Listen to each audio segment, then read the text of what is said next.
أعزائي المشاهدين، قبل ما ابدأ الفيديو عايز اشكركم على النجاح الصغير اللي احنا وصلنا له، وان احنا وصلنا 7000 مشترك في اسبوعين بس. انا بجد مش عارف اشكركم ازاي والله، وانا عايزك تتحمس معايا علشان جبتلك الجزء التاني من حكاية سيجي، فلو مشوفتش الجزء الاول فهسيبه في اول تعليق. وشفتك يا صديقي وانت بتصلي على الحبيب محمد عليه افضل الصلاة والسلام، ويلا بينا نبدأ. في الجزء اللي فات سيجي حصل على ختم اللانهاية، وبعدها قابل ايزي اللي عرفته كل حاجة عن الاختام، وانضمامه ليهم علشان يدور على باقي الاختام ويرجعوها قبل ما تقوم الحرب بين البلاد. وفي النهاية شفنا الملكة لما جت وهددتهم، وبعدها خدت صحابها ومشيوا من المكان. فيا ترى ايه هيحصل لهم؟ وهتعرف اريا توصل للي عايزاه وتجمع باقي الاختام وتستولي على العالم، او صحابنا هيقفوا في وشها وهيعرفوا يمنعوها؟ ده اللي هنعرفه كمان شوية. وبعد ما انتهى القتال بينهم وعرفوا يرجعوا ليزا، الدولة بتستدعي ايزي بعد ما عرفوا بكل اللي عملته. العقيد ساندرز هو اللي كان بيستجوبها وبيقول لها انت ما قلتلناش عن سيجي والختم اللي معاه، واكيد عارفه عقوبتك كويس وهي الاعدام. انت ليه عملت كده؟ ايزي بتحكي له كل حاجه، وانها سابته علشان شافت فيه شاب شجاع عاوز يحمي الناس ويساعدهم، ولولا مساعدته ليا كان زمان انا وليزا تحت التراب بنتحاسب. اعمل فيا اللي انت عايزه بس انا مش هسلمهولك. القائد بيفرح من كلامها، بيقول لها ما تقلقيش من حاجه، انا واثق في اختياراتك كويس، هسيبك تعملي اللي يريحك، وعقوبتك هي انك تخلي بالك من الولد اللي معاكي وتحميه زي ما عملتي دلوقتي. البنت بتفرح من كلامه وكانت في قمة السعادة. ومن ناحية تانية كان في واحد راح للملكة بيقول لها وقفي اللي بتعمليه دلوقتي، انا مش هسمح بخططك تكمل مهما حصل، حتى لو هدفع حياتي مقابل اني اوقفك.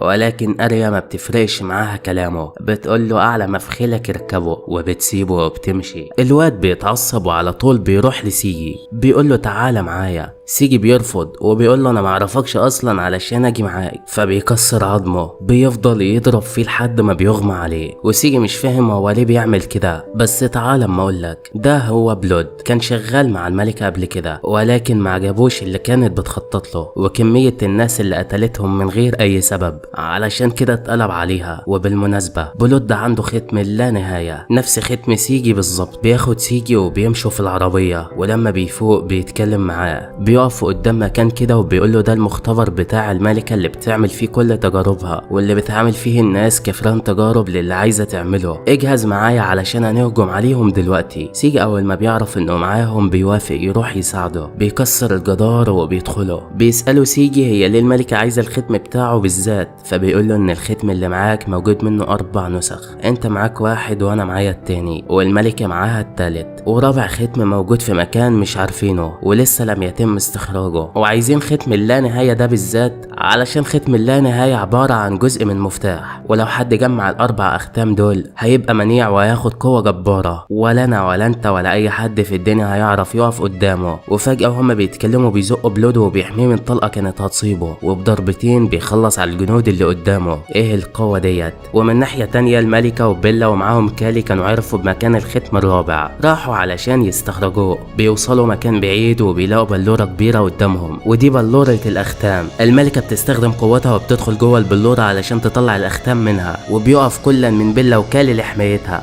بلود وسيجي هما كمان دخلوا أحد المختبرات، بيطلع لهم واحد مجنون وباين عليه كان صديق بلود قبل كده، حركاته غريبة جدا. سيجي بيسأله مين البني آدم ده؟ الدكتور بيعرف عن نفسه وبيقول لهم أنا العالم الأفضل في العالم، مستر جينيوس. ومين عرف يعمل اللي عمله؟ ومين حبيب بابا؟ بيطلع لهم ناس كتيرة كده بتحاوطهم، وبيقول لهم دول نتيجة أبحاثي، استنسخت الأختام عليهم وبقوا بيستخدموها زي أي واحد فيكم، وبتحكم فيهم زي ما أنا عايز. ومش بس كده، زرعت فيهم قنابل وأول ما قلبهم يقف هينفجروا وهيمحوا أي حد قدامهم، وده اللي هيحصل معاكوا دلوقتي. وفعلا بيهجموا عليهم وكانت قوتهم وسرعتهم مش عادية. سيجي بيفاديهم بصعوبة وبلود مش عاوز يقتل حد فيهم، عمال يفادي هجماتهم وشكله بيخطط لحاجة. واحد فيهم بيضرب على سيجي وكان خلاص هيقتله، بس بلود بيجي في آخر لحظة وبيلحقه. بعدها بيبص لسيجي بصة انتقام وبيقول له شوف هعمل لك فيهم ايه دلوقتي. بيفعل المجال بتاعه، الكل مش مصدق كل القوة ديت، ومن ضربة واحدة ريحهم كلهم. البروفيسور بيقول له حلوة كده وبيشغل القنابل اللي فيهم، بس المفاجأة مفيش حاجة حصلت. بلود بيقول له ما تخافش، انا مسحت كل القنابل بالفراغ بتاعي وكل الناس دي هترجع لوعيها كمان شوية. ما بيلحقش يتضايق لان بلود بيديله بوكس بيكسره. البنت اللي معاه بتحاول تدافع عنه ولكن بياخدوا ضربة واحدة بيغمى عليهم، وبعدها بتيجي الشرطة علشان يحبسوهم ويوقفوا كل الجرائم اللي بيعملوها. سيجي بيكون معجب ببلود وتفكيره، بيقول له انت ليه ما قتلتش الدكتور او الناس اللي هجموا علينا؟ فبيقول له قتل الناس دي حاجة بكرهها، ما انتش عارف كم عيلة هتزعل على موت الشخص ده مهما كان انسان مش كويس، علشان كده القتل عمره ما كان الحل الوحيد لنهاية المشاكل. سيجي بيفرح من كلامه،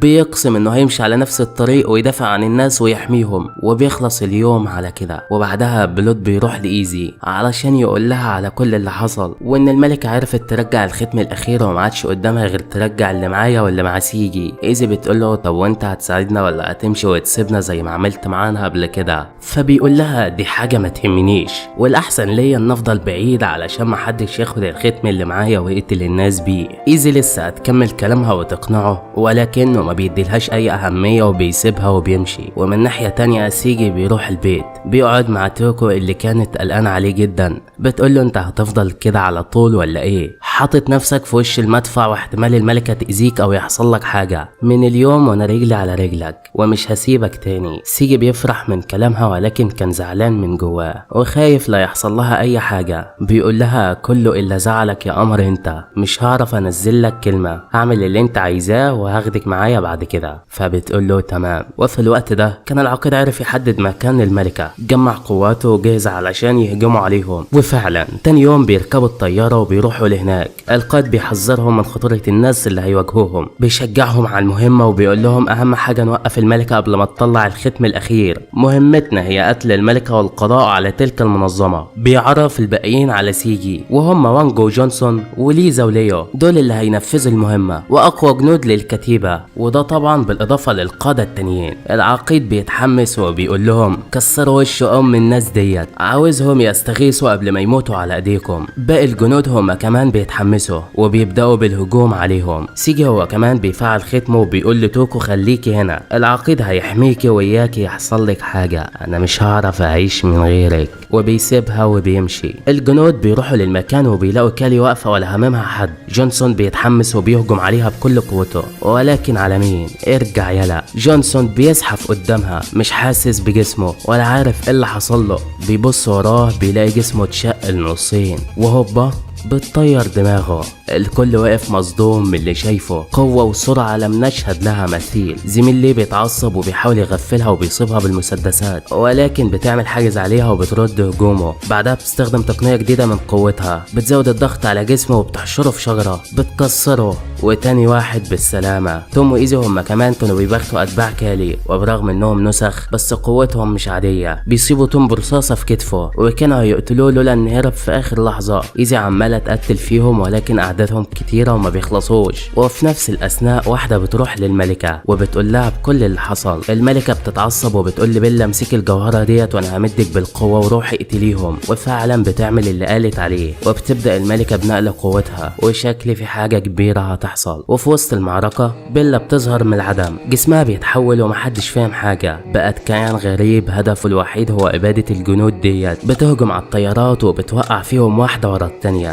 ولكن العقيد بياخد توكو ويهرب قبل ما يحصل لها حاجة. سيجي هو كمان بيحاول يغدر كالي من ظهرها بس بيرجع في كلامه وبيكون رايح للملكة علشان يوقفها. بس سرعة كالي مش عادية، في ثانية الا ثانية بيلاقيها جنبه بتقطع فيه، والواد خلاص جاب اخره ومش عارف يعمل اي حاجة. بتبصله باستهزاء وبتقوله للأسف مش هقتلك، الملكة عايزة تشهد موتك بنفسها. وبتسيبه وبتكمل قتالها. بتروح للقائد وبتهجم عليه بكل قوتها بس بيفاديها بصعوبة. إيزي هي كمان بتساعده وبتحاول تصيبها ولكن مفيش فايدة. القائد وإيزي بيستخدموا قوتهم سوا وبيهجموا عليها. كالي ما بتلحقش تشوف الضربة وبتتصاب منها، بتتعصب وبتحوط نفسها بقوتها بتهجم عليهم بيها. القائد بيفادي هجومها بصعوبة بس إيزي بتتصاب منه. بيروح علشان يهجم عليها تاني ولكن بضربة منها بتريحه، بتقطع ايده ورجله وبيقع على الارض وخلاص شكلها دي نهايته. بتروح له تاني وبتصيب عينيه وبتقول له هسيبك تتعذب هنا قبل ما تموت. وبتروح لإيزي اللي كانت في حالة صعبة جدا، ايدها اتصابت اتصابت وواقعة ومش عارفة تعمل اي حاجة. كالي بتجهز علشان تقتلها، بس انت متخيل انها هتموت بالسهولة دي؟ لا والله، هوبا موتوسيكل بيهجم عليها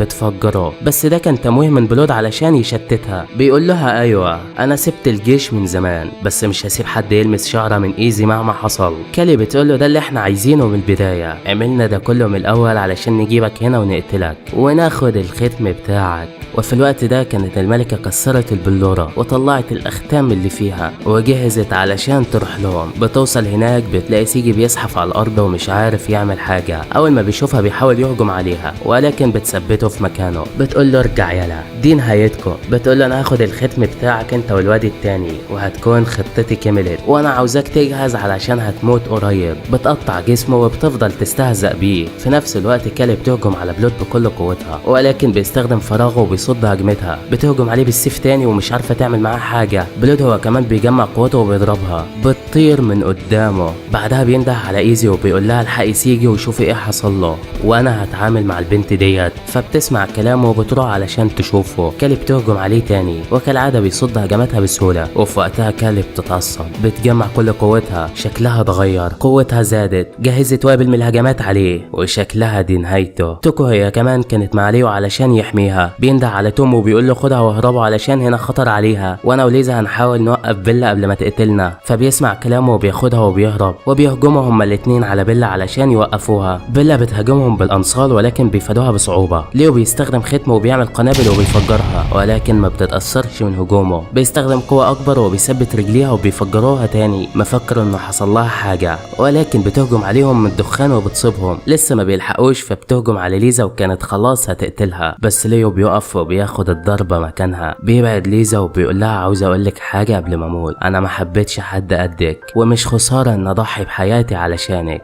وبيفجر نفسه مع بيلا وبيموت وبتطير ليزا بعيد عنه. توكو هي كمان سمعت صوت الانفجار. بتكون قلقانة على سيجي وخايفة يكون حصل له حاجة. بتزق توم وبتبعد عنه وبترجع تدور عليه وكانت خايفة جدا لا يكون حصل له حاجة. وفي نفس الاثناء كانت ايزي شايفة الملكة وهي بتستهزأ بسيجي عمالة بتذله وهو ولا حول ليه ولا قوة. ايزي بتتعصب بتقوم وبتضرب عليها ولكن الطلقة بتختفي قبل ما بتوصل لها وده هو حاجز لا نهاية. الملكة بتبص لها بعصبية بتقول لها كنت مستنياكي. بتثبتها في مكانها. لسه هتكمل كلامها بيلاقوا بلود مرمي قدامهم وجسمه كله متكسر. ايزي بتتصدم لما بتشوفه عايزة تساعده بس مش عارفة تعمل اي حاجة. الوضع اتقلب عليهم 180 درجة وخلاص شكلها دي نهايتهم. بلود وقتها بيكلم المصدر بتاعه بيقول له اديني القوة لمدة 5 دقايق، لو فضل الحال على كده هموت وكلهم هيموتوا معايا. وفعلا بيسمع له. جروحه كلها بتتعالج. بيرجع زي الاول تاني ولكن في المقابل بعد 5 دقايق سيتم التهامه من قبل الختم بتاعه. كالي بتهجم عليه تاني. سرعتها كبيرة جدا. بيصد هجمتها ولكن بتهجم عليه تاني. بتنجح انها تصيبه للمرة التانية. سيجي بيشوف اللي حصل والغضب بيملاه. بيصرخ بأعلى صوته. قوته ملأت المكان بالكامل. بيبص لبلود وبيزوده بقوة ختمه. بلود بيتحمس. بيهجم على كالي وعينه بتطق شرار من كتر الغضب. بيستخدم كل قوته عليهم وبينجح يلغي ختمها وبتقع على الارض وخلاص جابت اخرها. ولكن في نفس اللحظة وقت بلود كان خلاص انتهى. بدأ بالالتهام من قبل المصدر وخلاص في لحظاته الاخيرة. بينده على سيجي وبيقول له استخدم قوتك وابلعني. خد الختم بتاعي وسيبني اعيش في ذكرياتك. الواد مش فاهم اي حاجة. مش عارف يقصد ايه بالكلام ده ولكن المصدر هو اللي فهم قصده. عمل اللي هو كان عايزه وبكده سيجي اكتسب قوة الختم اللي كانت معاه ولكن لسه مش فاهم حاجة. وقع ومش مصدق حاجة من اللي حصلت قدامه. بيقول ايه لازمة الحروب طالما هخسر الناس اللي بحبها. عمال يلوم نفسه على موته ويقول يا ريتني كنت اقوى علشان اعرف انقذه. وكان في قمة الحزن وقتها. وفي نفس الوقت كانت توكو سمعت الصوت وراحت له. بتشوف سيجي قدامها وفرحانة علشان هو كويس وما حصلوش حاجة. بتجري عليه علشان تروح له ولكن بيلا بتكون مستنياها. بتهجم عليها وبتقتلها قدام عينه والواد ساكت ولسه مش مستوعب اللي حصل قدامه. حرفيا جسمه مش شايله. مش عارف يتكلم ولا ولا يقوم يعمل اي حاجة. صاحبه وحبيبته اتقتلوا قدام عينه وهو لا حول لي ولا قوة. لحظة مؤثرة بكل ما تحمله الكلمة من معنى. ده حتى صعب على الملكة وما بترضاش تقتله، بتقوله انا متعودة لما اقتل حد يكون في كامل قوته، هنتقابل قريب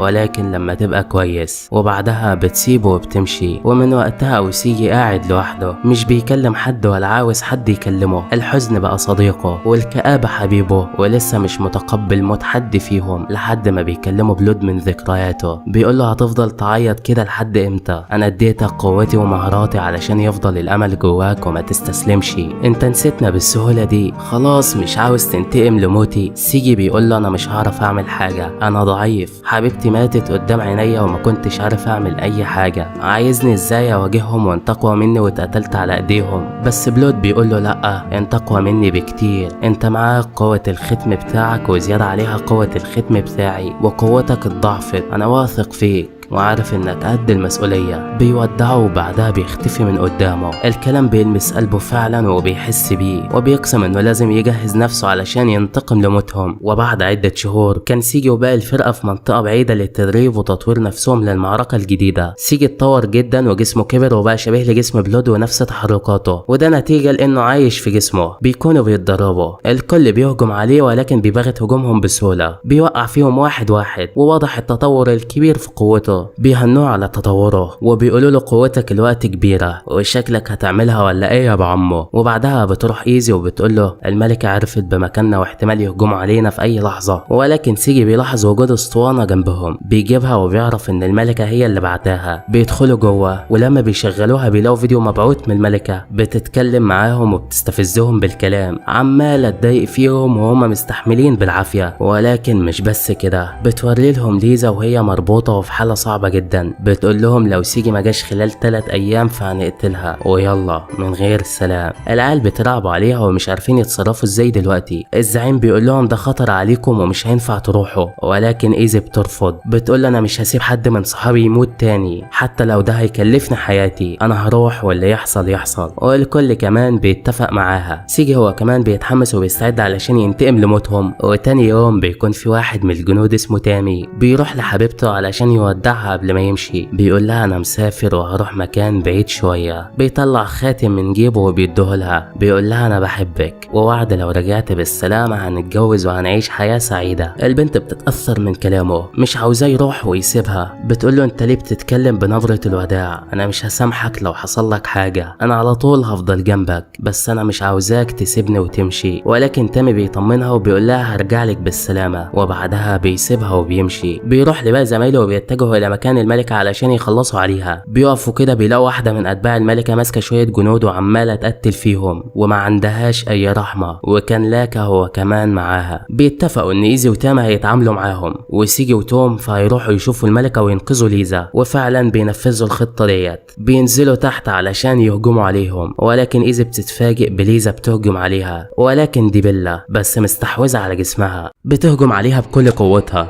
ايزي بتدافع بس ومش عايزة تهجم عليها علشان ما تأذيش صاحبتها. لكن كان عمال يستهزأ بيها وبيروح يهجم عليها هو كمان. بقوا 2 على 1، وطبعا عارفين النتيجة. ليزا بتهجم عليها بالسيف ولكا بالخيوط وكانوا خلاص هيموتوها. ولكن في اخر لحظة بيتدخل 2 من الجنود وبيصدوا الهجوم قبل ما يوصل لها. ايزي بتشكرهم، بتتحمس وبتقول لهم خلصوا على الواد ده وانا هنقذ صاحبتي من بيلا. وفعلا بيسمعوا كلامها وبيهجموا على لاكا، وبتروح هي تنقذ صاحبتها. ايزي بتضرب عليها ولكن ليزا بتصد ضربتها، بتعمل انفجار وبتشتت انتباهها وبتهجم عليها من نص الدخان. ليزا ما بتلحقش تعمل اي حاجه وبتديلها ايزي بوكس بتطلع بيلا من جسمها، وكانت في قمه السعاده. ولكن فجاه بتلاقي لاكي قتل واحد من الجنود وكان هيقتل التاني. بتروح هناك وبتلحقه في اخر لحظه قبل ما يحصل صاحبه. بتتعصب وبتستخدم كل قوتها على المسدس وبتضرب عليه، بتصيبه، بتاثر فيه ولاكا بيجيب اخره. ايزي بتروح له وبتقول له الطلقه دي كانت مسمومه وخلاص دي نهايتك. وهوبا بتحرمه من كلمه بابا وبتديله رجل بتوقعه من على التله. وتحت بقى كان تامي ماسك بنته ومش راحمها، مش عارفه تعمل معاها اي حاجه، وخلاص حست بنهايتها.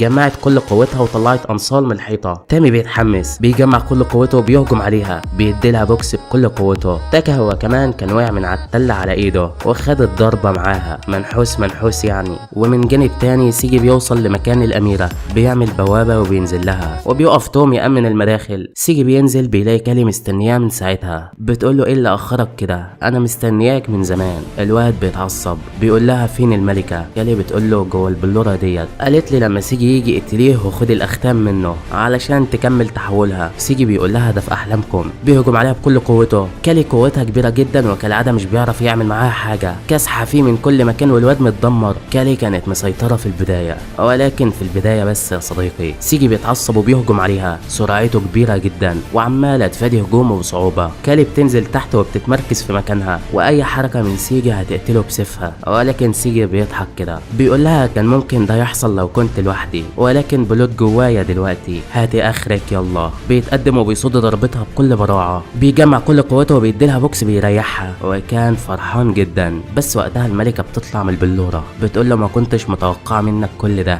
بس مش مشكله يعني، انا كده هقتلك بنفسي. سيجي بيتعصب من كلامها، بيفتكر توكو وهي بتموت قدامه، بيقول لها جهزي علشان هتموتي. بيستخدم فراغه وبيهجم عليها، ولكن الملكه بتفاديه. بيهجم عليها تاني ولكن مش بيصيبها، بتهجم عليه هي كمان وقوتها كانت كبيره جدا. سيجي بيفادي جزء من هجماتها، ولكن الجزء التاني بيصيبه. عماله تدوس على وشه وهو مش عارف يعمل اي حاجه، بتلزقه في الجدار بقوتها، بتقطعه. بيعالج نفسه تاني ولكن قوته بدات تخلص. بتهجم عليه تاني وبتوقعه في حفره كده، وهوبا بوكس بيطلعه. وخلاص سيجي جاب اخره وما عادش عارف يكمل. ايزي وتامي بيوصلوا اخيرا، بيساعدوه، بيقولوا لتوم ياخدوا يهرب وهم يتعاملوا مع الملكه، فبيقول لهم تمام وبياخده وبيطلع. وبيروح ايزي وتامي للملكه، بيهجموا عليها بكل قوتهم، ولكن مش عارفين يعملوا معاها حاجه، عماله تستهزأ بيهم. تامي بيشيل ايزي وبيرميها عليها، بتحاول تصيبها ولكن الملكه بتقطع دراعها، بس ايزي بتديلها رجل بتوقعها. الملكه وقتها بتتعصب جامد، بتدمر في اي حاجه قدامها ومحدش عارف يصدها. سيجي بيكون عالج نفسه، بيبص بيلاقي ايزي طايره في الجو وكانت هتقع وتموت،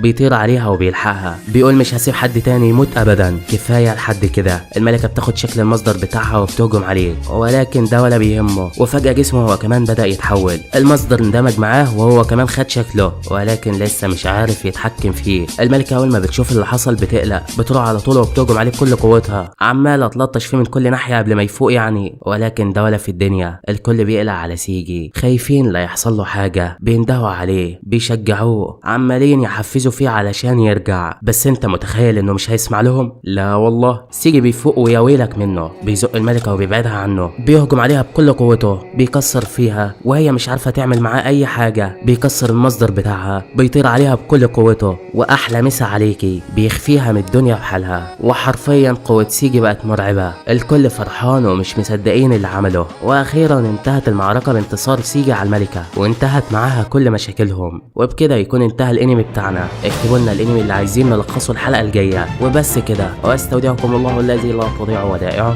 ودمتم في امان الله.